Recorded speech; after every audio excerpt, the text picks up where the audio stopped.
प्यारे छात्रों, आप सभी का इस वीडियो में स्वागत है। सांख्यिकी के अंतर्गत आज हम टॉपिक स्टैंडर्ड डेविएशन मानक विचलन का अध्ययन करेंगे। मानक विचलन की परिभाषा और आवश्यक सूत्र आपको यहाँ बताया जा रहा है। उसके बाद हम कुछ उदाहरण के माध्यम से देखेंगे मानक विचलन की गणना कैसे की जाती है। अतः आप वीडियो में शुरू से अंत तक बने रहिएगा। तो देखेंगे मानक विचलन का डेफिनेशन है, आंकड़ों के किसी समूह के पद मूल्यों के समांतर माध्य से विचलन के वर्गों के समांतर माध्य के धनात्मक वर्गमूल को हम मानक विचलन कहते हैं। इसे ग्रीक अक्षर सिग्मा से निरूपित करते हैं। मानक विचलन की गणना के लिए हमारे पास प्रत्यक्ष विधि और अप्रत्यक्ष विधि के अंतर्गत एक लघु विधि है। इन दोनों विधियों से हमको मानक विचलन की गणना करना आना चाहिए, या हम दोनों विधि से सीखेंगे। व्यक्तिगत श्रेणी में summation of x minus m का होल स्क्वायर अपॉन n लिखा जाता है, और असतत एवं सतत श्रेणी में मानक विचलन के लिए जो फार्मूला है वो root of summation of f x minus m का वर्ग अपॉन सिग्मा f होता है। वहीं लघु विधि में व्यक्तिगत श्रेणी के अंदर मानक विचलन बराबर रूट के अंदर sigma d square upon n minus sigma d upon n का होल स्क्वायर रखते हैं। और अब असतत एवं सतत श्रेणी के लिए इस फार्मूला का इस्तेमाल करेंगे। x जो होगा आपका पद मूल्य होगा, कैपिटल M जो सूत्र में दिखाई दे रहा है वो समांतर माध्य है, d को विचलन कहते हैं जो x माइनस a सूत्र से निकालेंगे, और a कल्पित माध्य होगा। ठीक है। इसके बाद इसी चैप्टर में हमको देखना होगा मानक विचलन का गुणांक भी ज्ञात करना है। तो इसके लिए फार्मूला होगा मानक विचलन बटे समांतर माध्य, या उसी को सिग्मा अपॉन m लिखते हैं। फिर आता है प्रसरण या विचरण। तो मानक विचलन का जो वर्ग होता है उसे ही हम क्या कहते हैं, प्रसरण कहते हैं। साथ ही साथ विचरण गुणांक निकालना हो तो सिग्मा अपॉन m इंटू 100 के फार्मूला से हम विचरण गुणांक भी ज्ञात कर सकते हैं। आइए सूत्रों का प्रयोग हम उदाहरणों के माध्यम से आपको करके दिखाते हैं। आपके एग्ज़ाम में श्योरली यह 6 नंबर का क्वेश्चन हो सकता है, और ये हमको सीखना भी चाहिए। ठीक है, तो बड़े ध्यान से देखेंगे। तो क्वेश्चन लेते हैं, निम्न बारंबारता बंटन का मानक विचलन ज्ञात कीजिए। तो इसको हम सामान्य विधि या प्रत्यक्ष विधि से यहाँ हल करेंगे। तो देखिएगा,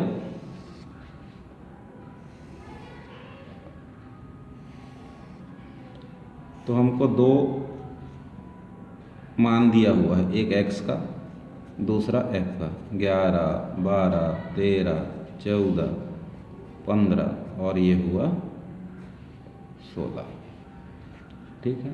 f दिया हुआ है 8, 12, 9, 5, 7, 9। और हम मानक विचलन सामान्य विधि या प्रत्यक्ष विधि से ज्ञात करना चाहते हैं। तो मानक विचलन का हमारा सूत्र है सिग्मा बराबर sigma f x minus m का होल स्क्वायर बटे सिग्मा f। ठीक है, ये हमारा फार्मूला है। m को समांतर माध्य बताया गया, तो सबसे पहले इस चार्ट से हम क्या बनाएंगे, समांतर माध्य की गणना करेंगे। उसके लिए देखिए, आइए क्या करेंगे। ठीक, ये सूत्र हमको यहाँ नहीं लिखना था, आपको बताने की दृष्टि से लिखा गया। तो f और x का पहले आप गुणा कर लीजिए। तो 11 अट्ठे 88, 12 12 144, 13 निया 117, 14 पंचे 70, 15 सत्ते 105 और 16 निया 144। इसको जोड़ लीजिए। तो इसको जोड़ते हैं तो ये हो जाएगा 668। आवृत्तियों का टोटल योग है 50। तो अब हम इस सूत्र को यहाँ घेर देता हूँ, यहाँ लिखने की आवश्यकता नहीं थी इसको। सबसे पहले m निकालेंगे। तो m के लिए फार्मूला होता है sigma F x upon sigma F, जो कि यहाँ पर सिग्मा एफ एक्स का मान आया है 688/50। भाग देने पर हमको प्राप्त होगा 13.86। अब हम इस मानक विचलन के सूत्र में देख रहे हैं कि x माइनस एम हुआ है, तो अब हमारा कॉलम आगे बढ़ेगा। पहले हम x माइनस एम निकालेंगे, ठीक है, फिर इस x माइनस एम का स्क्वायर करेंगे, ओके, फिर उसके साथ हम f का गुणा भी करेंगे, तो आगे और एक कॉलम बनेगा f x माइनस एम का स्क्वायर।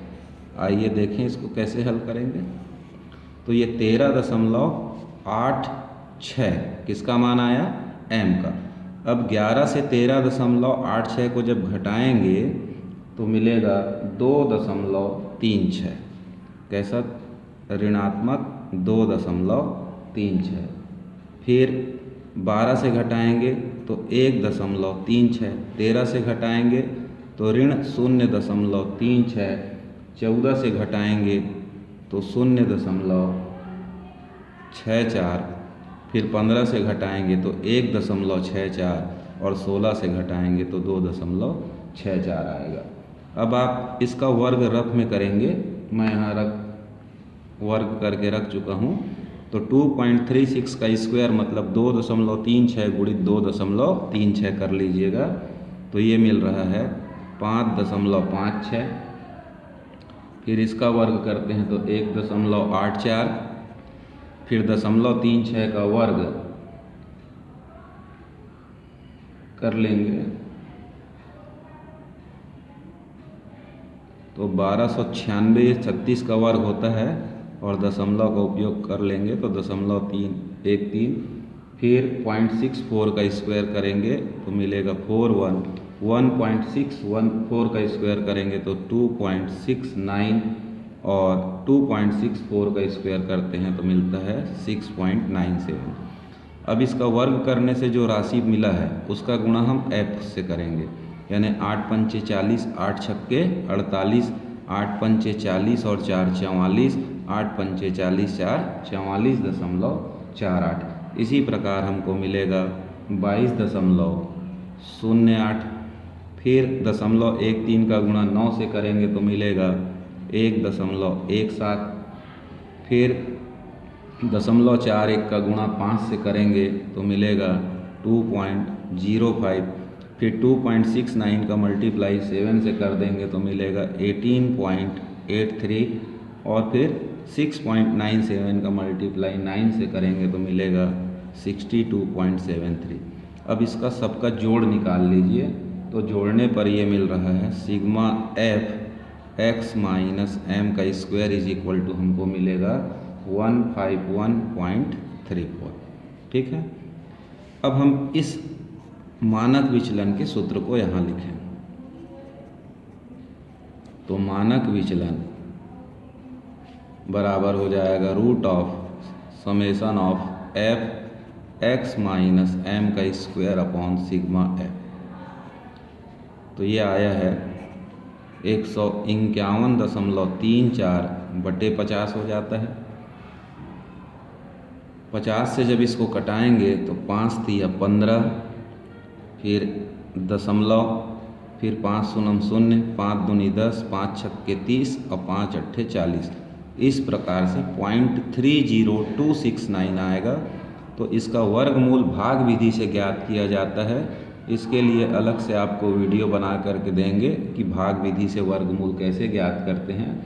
अभी इसका वर्गमूल मैं लिख देता हूँ, 1.739 होता है। तो इसका आंसर 1.74 भी लिख सकते हैं या 1.739 भी रखा जा सकता है। ठीक है, तो इस प्रकार से ये मानक विचलन में थोड़ा कैलकुलेशन कठिन पड़ता है, कब, जब हम प्रत्यक्ष विधि का इस्तेमाल करते हों। इसकी तुलना में यदि हम लघु विधि का प्रयोग करें तो काफ़ी आसानी से प्रश्नों को हल किया जा सकता है। तो एक हम सतत श्रेणी में आपको लघु विधि द्वारा हल करके दिखाते हैं। तो नेक्स्ट क्वेश्चन लेते हैं, क्वेश्चन नंबर 2। निम्न सारणी के लिए मानक विचलन की गणना कीजिए। इस प्रश्न को हम लघु विधि के द्वारा आपको हल करके दिखाते हैं। तो जब हल करेंगे तो हम चार्ट बना लें। पहला हुआ वर्ग और दूसरा है आवृत्ति। ठीक है, इस विधि से काफ़ी सरलता से हम मानक विचलन की गणना कर सकते हैं। 10 से 20, 20 से 30, 30 से 40 और 40 से 50।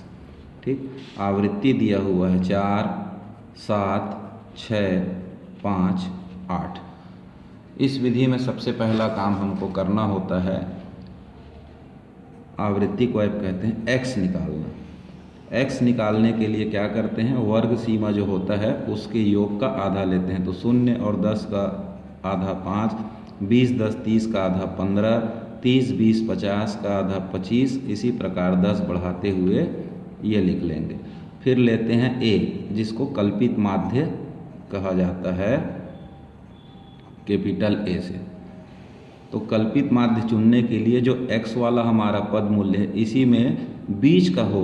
अगर 1, 2, 3, 4 पद, 5 पद हैं तो ऊपर 2 नीचे छोड़ देंगे तो 25 बन जाता है। यदि पदों की संख्या 6 होती तो ऊपर 2 और नीचे 3 छोड़ते, या फिर ऊपर 3 छोड़ दीजिए, नीचे 2 छोड़ दीजिए। तो यहाँ ये समस्या नहीं है, a हम 25 मान लेते हैं। ठीक है, फिर d निकालते हैं, जिसको कि हम x माइनस a कहते हैं। तो d निकालिए। 25, 5 में से 25 गया, ऋण 20, 15 में से 20 गया, ऋण 10, 25 में से 25 गया 0, 35 में 25 गया 10, 45 में 25 गया 20। फिर जो हमारा फार्मूला है, तो मैं यहाँ फार्मूला लिख दूँ ताकि हमको कॉलम को व्यवस्थित करने में सुविधा हो।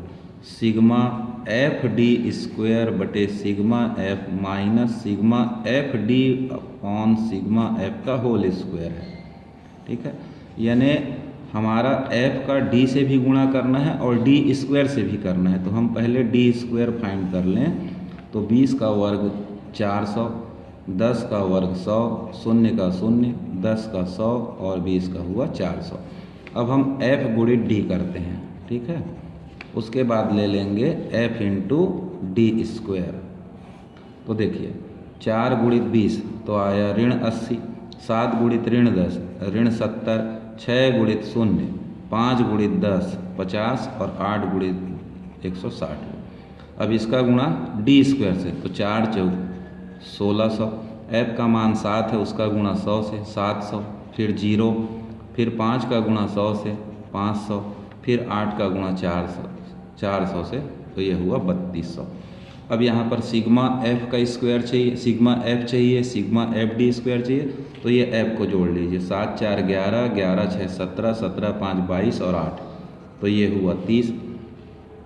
एफ इंटू डी है, तो ये ऋण 80 और ऋण 70 हुआ ऋण 150 और इसको जोड़ते हैं तो होता है 210। 210 में 150 घट जाएगा तो ये आ जाएगा 60। ठीक है, इसको जोड़ लीजिए, 3200, 5 3700, 37 और 7 44 और 6 5000 और 1 6000 हो गया। ठीक, अब आप मानक विचलन का सूत्र लिख चुके हैं, इसमें इसके वैल्यू को पुट करिए। सिग्मा एफ डी स्क्वायर का वैल्यू यहाँ 6000 है और सिग्मा एफ का वैल्यू 30। सिग्मा एफ डी का मान है 60 और सिग्मा एफ का मान है 30। इसको ब्रैकेट में लेके इसका स्क्वायर लगा दीजिए, यहाँ स्क्वायर लगा है। अब देखेंगे 0 से 0 कट गया, 3 दूनी 6, 200 आया और ये हुआ 30 दूनी 60 और 2 का वर्ग हो जाता है 4। 200 में से 4 गया, 196 आया और 196 एक पूर्ण वर्ग संख्या है, इसलिए बड़ी आसानी से हम इसका वर्गमूल 14 प्राप्त करेंगे और हमारा मानक विचलन हमको मिल जाएगा। ठीक है, पर पूर्ण वर्ग नहीं होने पर वर्गमूल निकालने के लिए भाग विधि का प्रयोग किया जाता है। इसके लिए अलग से आपको वीडियो बना करके दिया जाएगा। ठीक है, यहाँ पर सांख्यिकी का कोर्स पूरा होता है। आप लघु विधि द्वारा मानक विचलन के कुछ प्रश्नों का घर पर अभ्यास अवश्य करें। कोई समस्या हो तो कमेंट्स बॉक्स में लिख देंगे, तो उन प्रश्नों को भी हल करके आपको वीडियो दिया जाएगा।